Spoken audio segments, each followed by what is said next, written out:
Hello, everybody, and welcome to the first ever Optioncast here on my channel.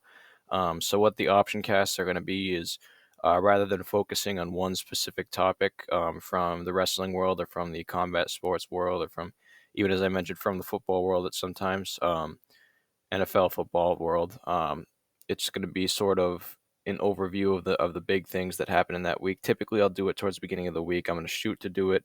Um, on Mondays for the most part. I know today is a Tuesday, but just with the way the news worked, I went with Tuesday this time. But typically, I'm trying to do these on Mondays. If you guys like this, more of an overview, sort of not short, but just a quicker sort of skim over everything as opposed to diving deep into each topic, let me know in the comments. But without further ado, let's get right into it because there is some big news that we have to hit today.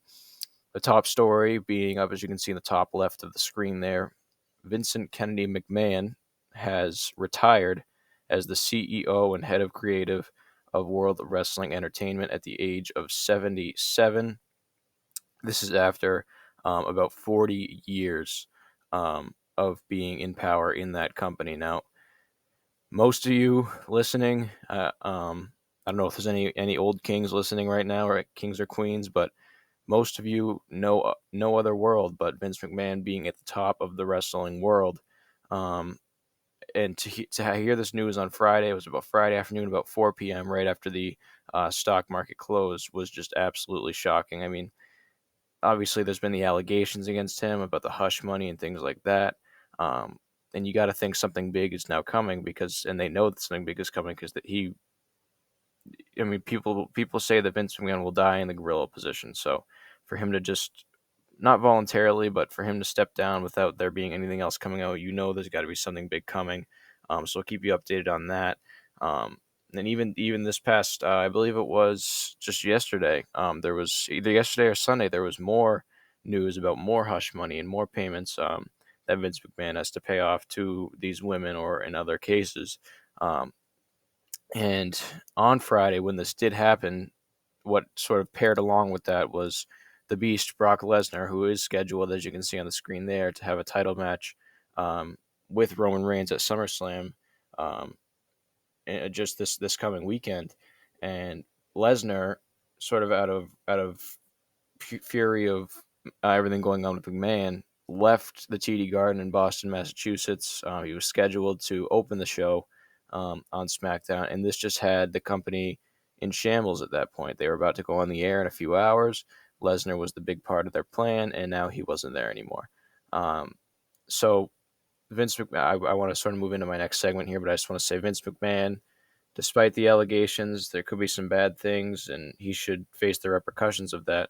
But there will never be a greater wrestling promoter. This man was who introduced me to my childhood. As much as we say we love AEW, we love all the new promotions. WWE was there first for me as a kid, and that's because of that man. So thank you to Vince McMahon. We'll see where the situation goes, but for now, thank you to Vince McMahon, and I hope he can enjoy retirement as much as he can. I don't know what he's going to do with himself, but um, thank you, Vince McMahon.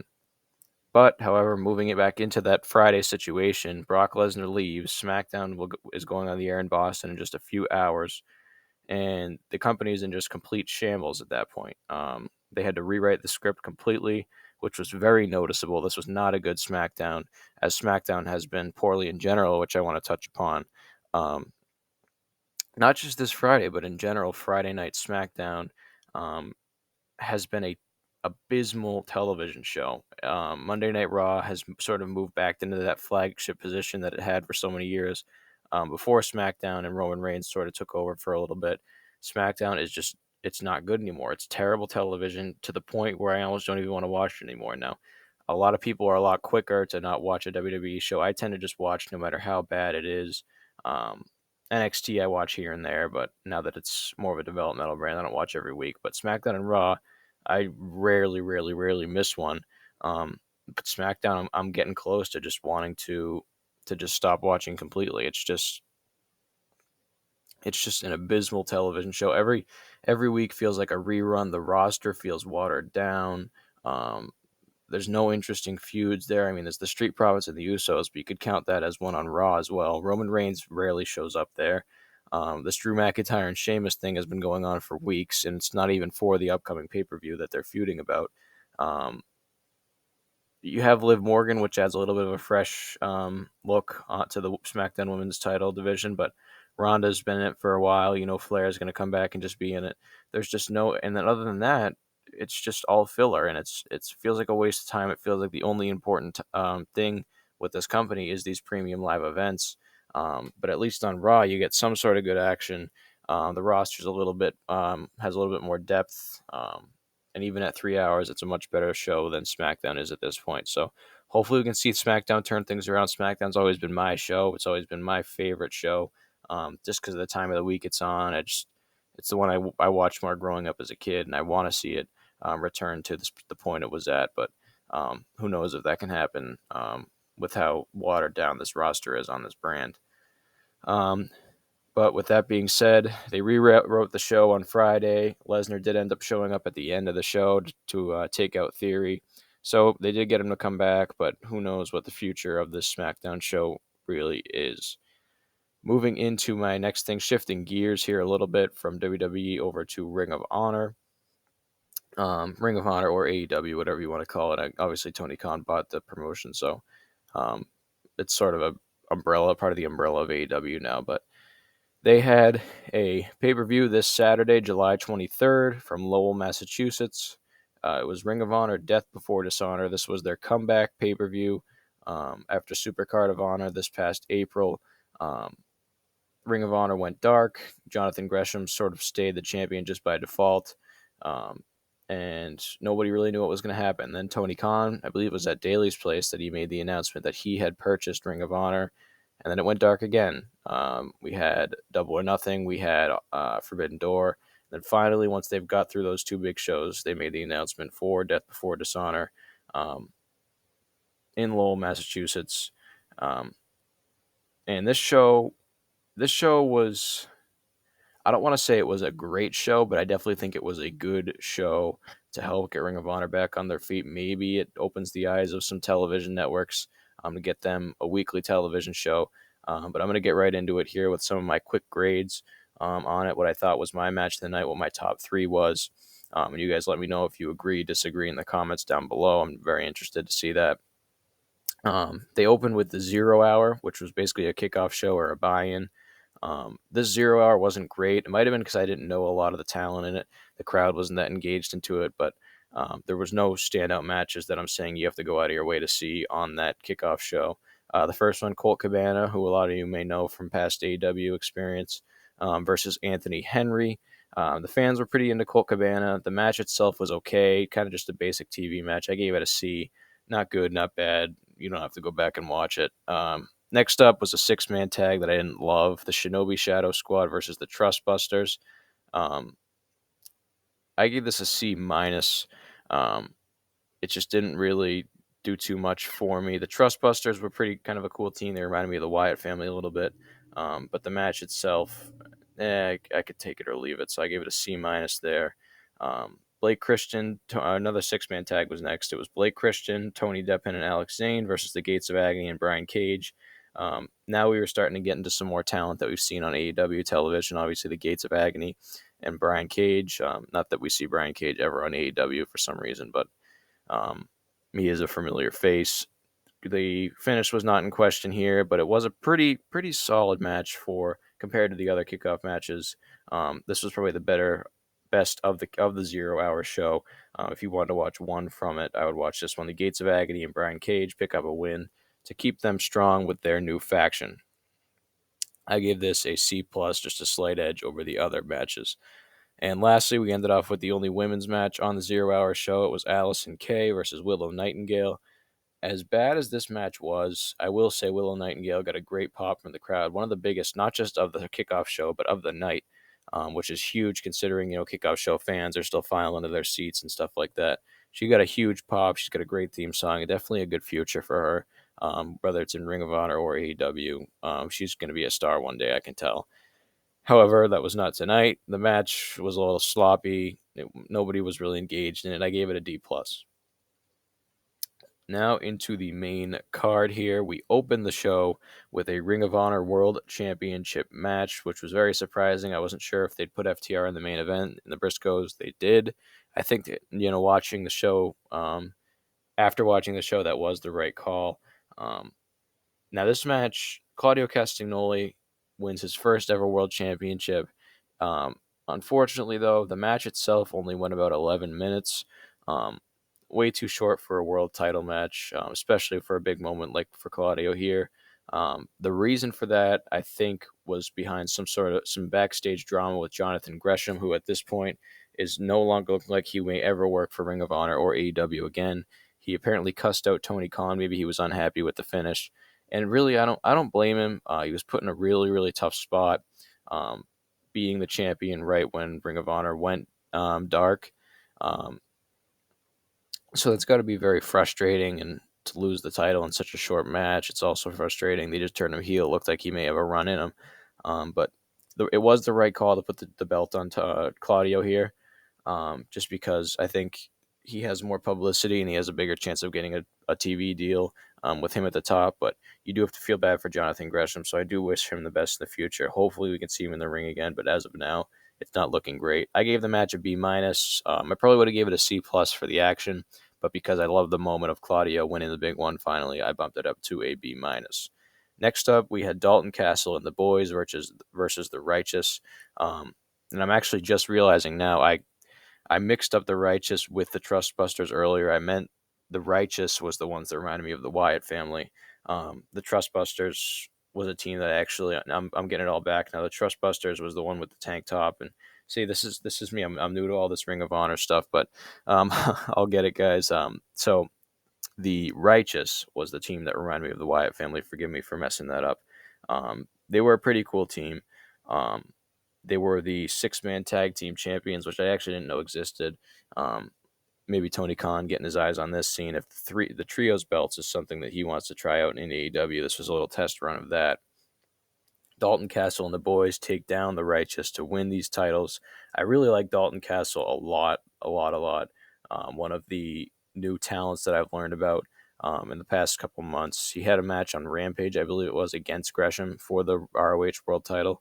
And I really like his character. I think he's got great, great charisma. And his whole, Peacock with the Boys and his entrance, the fans seem to be into him. He's great in the ring. The Boys are actually great in the ring too. They're good high flyers, and they take out the Righteous here. So I gave this a B minus as well, solely because I was pleasantly surprised by this match, on how much I liked it, despite knowing a lot of people in it. Next up, we had the ROH Pure Championship on the line. Daniel Garcia versus Wheeler Yuta.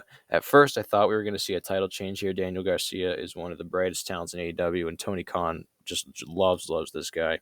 But after Claudio Castagnoli won the title, I immediately thought, well, you know what? They're going to want to have all the titles in the Blackpool Combat Club for a little bit. Moxley's the AEW World Champion, Claudio now the ROH World Champion. They're going to want Wheeler to have a title just for a little bit longer. So he does pick up the win here. If you love mat technical wrestling, and you love seeing bright stars in action, this was the perfect example of that. Both of these guys are going to be huge stars in AEW one day or Ring of Honor one day. And this was a great technical match under the Pure rules. I had never watched a Pure match before, but I love the style of it with the rope breaks and the scoreboard and everything, the judges. This was a lot of fun. It was something a little different. And if you're looking for a spot fest, super kicks, high flying, then this match isn't for you. But if you love a good technical wrestling match, this was very, very good, especially for how young these two guys are. And the storyline behind it was good as well. But Wheeler Yuta retains. I do think you can maybe have a rematch here and maybe have Daniel Garcia win it. But for now, Wheeler Yuta and the Blackpool Combat Club got all the gold. Maybe they should have a match with the Bloodline or something. I don't know. I gave that match a B plus. A very, very solid match. One of the better matches of the night. Not sure if it was in my top 3. I'd have to check. I'd say it probably was in my top 3. I'd say it was number 3. Number 2 being the next match that I'm about to say. Roosh versus Dragon Lee, the surprise banger match of the night. This was brother versus brother. I had never seen Dragon Lee before. I'd obviously had seen Roosh with Andrade on AEW television. This was a great match. Great lucha, but also great striking. It went longer than I thought it was going to, and just I was not expecting this. The crowd was hot. The crowd was into this, and what may have been a bathroom break match going into it ended up being one of the best matches of the night. Like I said, I would say it was the second best match of the night. This was very good action here. I really enjoyed it, and now Roosh has earned himself an AEW Interim World Championship match against Jon Moxley this Wednesday in Worcester, Massachusetts. I gave that a B plus as well. Next up was the Ring of Honor Women's World Championship on the line between Serena Deeb and the champion Mercedes Martinez. Now, this was another one I was surprised by because I thought we were going to see a new champion here. Serena Deeb just lost her AEW Women's World Championship opportunity. I thought they would give her the win here, but Mercedes Martinez hasn't been holding the belt for too long. They give her a win. This could be another one where we see a rematch. She did beat her clean, but Serena Deeb was just so good, and I think she'd be a great Ring of Honor champion. Taking nothing away from Mercedes Martinez. Mercedes is great as well. One thing I wanted to point out was that Mercedes actually, Daniel Garcia did this as well. There was two cases of this. Daniel Garcia and Mercedes Martinez both had new theme songs tonight, both just by initial reaction sounding worse than the ones they had before, especially Mercedes. She had an awesome AEW song, so maybe it was just a one night thing. Maybe it's just her Ring of Honor song, but I don't know if that's the case. I will be sad about that because I did love her theme music. But anyways, Mercedes Martinez retains here. I gave this a B. Not one of the worst matches of the night, not one of the best ones. The crowd was not into this. It was a little slow at times. The crowd wasn't into it at all points as well. But I thought, these women are two great wrestlers. They're two people that can really be top stars in Ring of Honor and even AEW. And I think I would personally, I would love to see a rematch of this. I think there's more you can get out of this feud, and I'd love to see a rematch of this. So I gave it a B. Not a bad match at all. Next up, we had Jay Lethal versus Samoa Joe and what they were calling the co-main event for the Ring of Honor World Television Championship. The champion, Samoa Joe, got one of the biggest pops of the night. He's just a star, not only in Ring of Honor, but in AEW. He was in WWE. Samoa Joe, I think, is one of the most underrated wrestlers out there, at least for popularity. He got a big pop. Jay Lethal plays the great role of a heel here, and if you didn't know these two guys, they're pretty good at the whole pro wrestling thing. Can credit that line to Solid Monster Sounds Off. This was never a question if this match was going to be good, but they took it to the next level. I would say this just misses my top three of the night. The top three being the Pure Championship match at 3, number 2 being Roosh versus Dragon Lee, and number 1 being the match I'm about to talk about next. But despite that, this was still a great match. Samoa Joe retains. I think I've had enough of this feud. It's been going on for a while, probably the one that's been prolonged the most on Rampage and things like that. So I think I'm okay with this feud being over.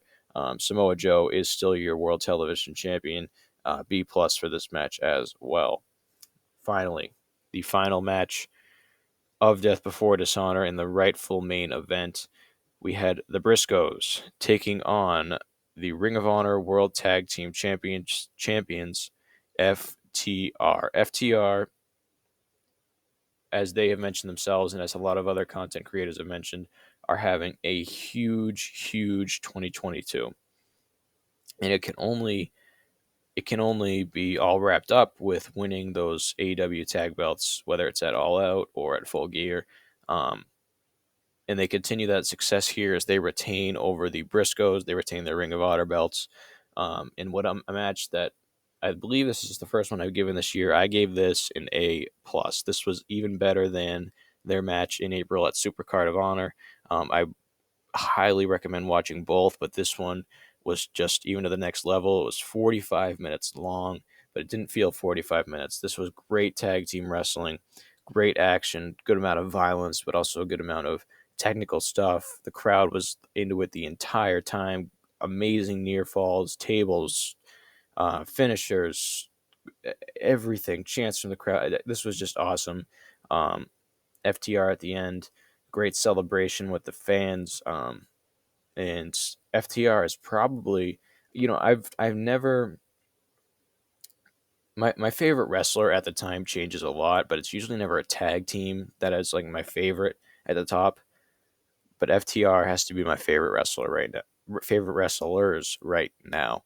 Um, they're just so over with the fans, and they have as much momentum I think as they're ever going to get. And you got to get those tag team belts on them as quick as possible. A+ for this one. Go out of your way to watch it. Potential match of the, or definitely a match of the year candidate. Um, and this really made the whole show great. With that being said, I gave the pay per view as a whole a B minus. Like I said, there were a lot of good matches towards the end of the night. The best ones being the Briscoes and FTR, Roosh versus Dragon Lee, and that pure title match. Um, Overall, I thought this was a fun show. The crowd wasn't into it at all times. The crowd, it was definitely a weaker crowd for most of the show, but they were hot when they needed to be.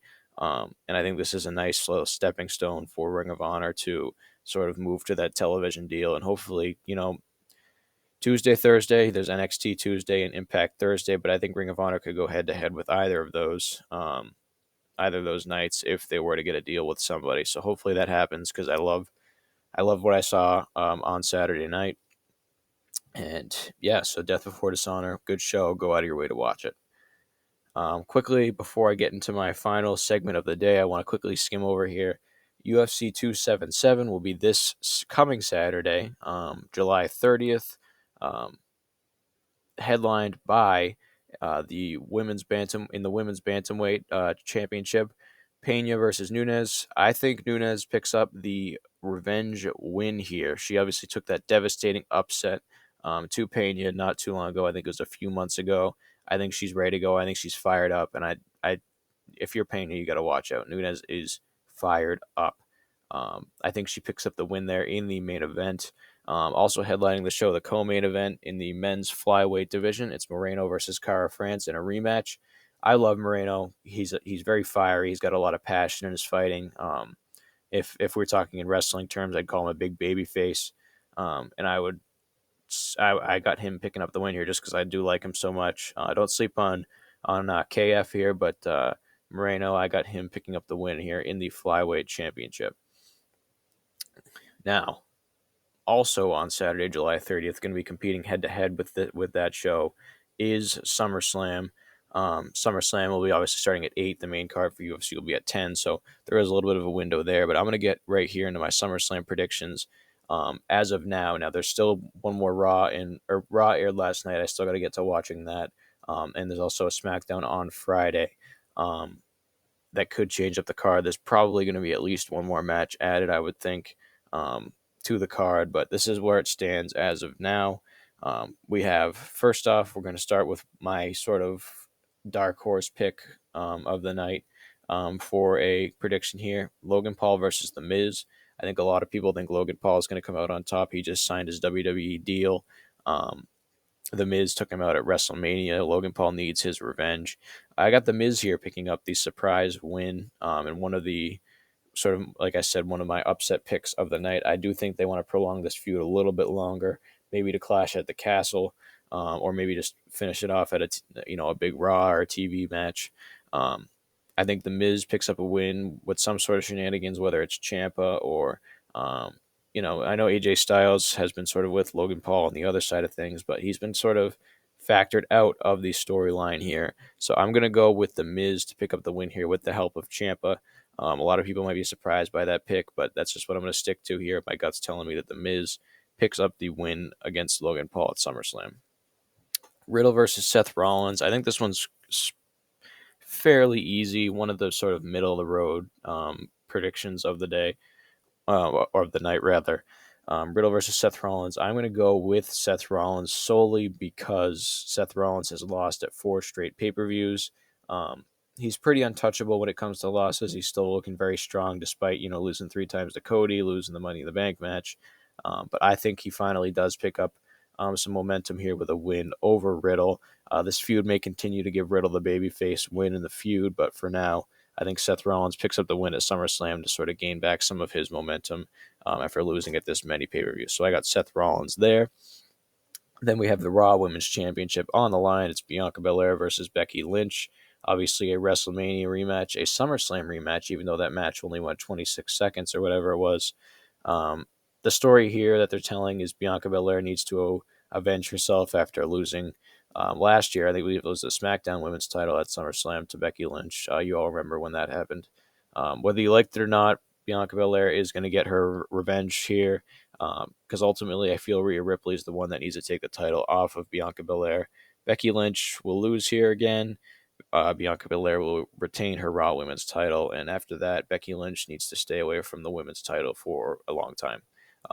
She's great. We all love her, but it's been too long with these two feuding, so I got Belair retaining at SummerSlam. Next up, we got Pat McAfee versus Happy Corbin. I think this could be the surprise, awesome match of the night. We know Corbin's a good worker. He's not going to put on a 5-star A+ match, but he can work in the ring, and we know McAfee obviously can work. Every single match that McAfee has been in stole the show. So I think this could be the surprise, great match of the night. I think you put this on right before the main event to sort of get the crowd back engaged if they've sort of lost a little energy. I think you put it on right before the main event. I think they did that at WrestleMania with McAfee and was it Theory? They put it right on before the main event. I believe on night 2, if I'm not mistaken. That's what they did. I think you do the same thing here. I think McAfee picks up the win just to get a babyface fun win over Corbin. Corbin doesn't get hurt by it.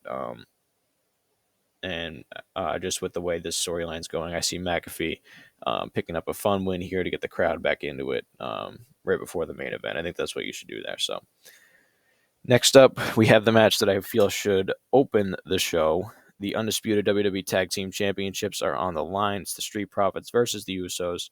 As long as this feud has been, it's been probably the most prominent storyline on WWE television, which I can respect because they've kept it exciting. They've kept it fresh. And now I wouldn't say fresh by just shuffling the 4 and singles matches on Raw and SmackDown.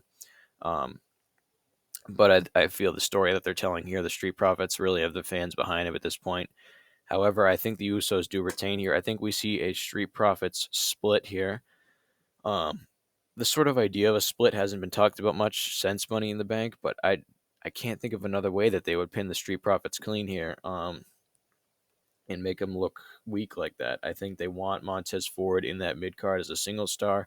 Is it too early to split them? Maybe, but I'm going to take the chance and say we see a Street Profits split, and we see the Usos retain here to sort of keep the bloodline strong. Moving into Clash at the Castle, where Roman could be losing a title to Drew McIntyre. So I got the Usos with the win there. Finally, or not finally, we got a few more here actually. The United States Championship is on the line in a rematch. Bobby Lashley, in theory, obviously Lashley won the title at Money in the Bank. He's going to retain the title here. WWE has shown that they're not afraid of letting Theory just get pinned clean and lose because they feel like he's invincible with the briefcase. I don't love the way that they're doing it, but it's just how they're booking things. Lashley is a dominant monster. He's what does MVP call him? I can't even think. The Almighty. I think Lashley retains here in sort of a similar match to Money in the Bank. Theory won't get much offense in. So Lashley going to be still your United States champion because this match is sort of going to be overshadowed by Theory potentially cashing in the main event, I think. So I think they're just going to give it can't talk today. I think they're just going to give a retention to Bobby Lashley here just because they don't feel there needs to be anything else going on here. It wouldn't make sense for Theory to have the U.S. title and the Money in the Bank briefcase. So Lashley retains here. Maybe Ziggler interferes. Maybe Ziggler interferes later, as I'll talk about. But that's what I got there. Lashley retains the U.S. title. Next up, we have the SmackDown Women's Championship on the line. This one's pretty simple. A lot of people think, they don't believe in Liv Morgan. That was just for, a cheap pop at Money in the Bank, just to have something happen. I think they want you to be lulled to sleep sort of by that storyline. The story that they're telling is that Liv Morgan's the underdog, even though she's the champion, and a fresh Ronda Rousey would wipe the floor with Liv Morgan. And that is exactly why I think Liv Morgan will retain here, at least for one more pay-per-view. She may even lose it at SmackDown next week. Or 2 weeks, rather. She may even lose it at SmackDown in 2 weeks. She may lose it at Clash at the Castle. She's not going to hold it forever, whether that's Rousey or Flair, whoever, taking the title off of her, maybe even a Lacey Evans. But here they're going to give her one big pay-per-view win. It's one of the big 4 pay-per-views. It'll be a big moment for her to take down Rousey, whether that's by Flair interfering, a roll-up, maybe even a clean win. I doubt it's a clean win, but because they want to keep Rousey strong. But I think Liv Morgan retains here because of that underdog story that they're telling. Now, finally, the undisputed WWE Universal Championship match is going to be closing the show. Obviously, you can see there, I got it as the biggest thing on the screen because despite how many times we do this, whenever you run back Reigns and Lesnar, it's a big feel match. They're claiming it's the last match they're going to have. I don't know if I believe them on that, but I believe them at least for the end of for the rest of 2022. It's last man standing, so it'll be good weapons and good things like that. I am excited for it, no matter how much we've seen it. I got Roman Reigns retaining here. I think most people got Roman Reigns retaining here. It doesn't help that Lesnar was literally going to walk out and leave the company on Friday, showing that he probably wasn't in the plans to win on this coming Saturday. I think that they want Drew McIntyre to win at least one of the belts at Clash at the Castle, so I don't think that they want to take both of them off from Reigns right now. It's a last man standing match, so the Usos are going to get involved, maybe even the Alpha Academy, things like that. But the big question here, more importantly, instead of Reigns and Lesnar winning, is Theory going to cash in at the end of the night? And the answer to that, I think, is no. I think it's too early for Theory to cash in. I think they think it's too early for Theory to cash in. I don't think they know what they want to do with Theory in the Money in the Bank right now. He's kind of young, and I'm not sure if it was the right call to line him up for a world title run soon. I think maybe next year, around this time, SummerSlam next year would be a good time. But right now, it just feels too early for him. But I think he might try to cash in, whether it's the Usos or Ziggler that takes him out, make sure that doesn't happen, or Lashley just decapitates him so much that in their match that he's not able to. There's going to be some sort of way that Theory cannot cash in tonight. So I think Reigns retains. We end this this premium live event as we have ended so many, with Reigns holding both titles up, the Usos at his back, Paul Heyman looking at him like he's the greatest thing in the world and he loves him, which he does. And the fireworks going off with the Tribal Chief holding both world titles in the air from Nashville, Tennessee at Nissan Stadium. So, with that being said, just going to quickly run over what I went through today. Vince McMahon retires at the age of 77. SmackDown has to get back on its feet. They've struggled the past couple of weeks to put on good television. Ring of Honor Death Before Dishonor was a nice stepping stone show that you should definitely check out, as it could launch Ring of Honor into some sort of television deal. Definitely check out FTR and the Briscoes in that show. UFC 277 will be this Saturday, as well as SummerSlam, where we will see Reigns defend both undisputed titles, or not. Sorry, guys. He will defend the undisputed WWE Universal Championship at SummerSlam from Nashville, Tennessee. So that is all the time we have for now. This has been the first ever Optioncast. If you guys liked this style of video where I do an overview of the week, let me know. If there's any other videos you want to see, definitely let me know as well.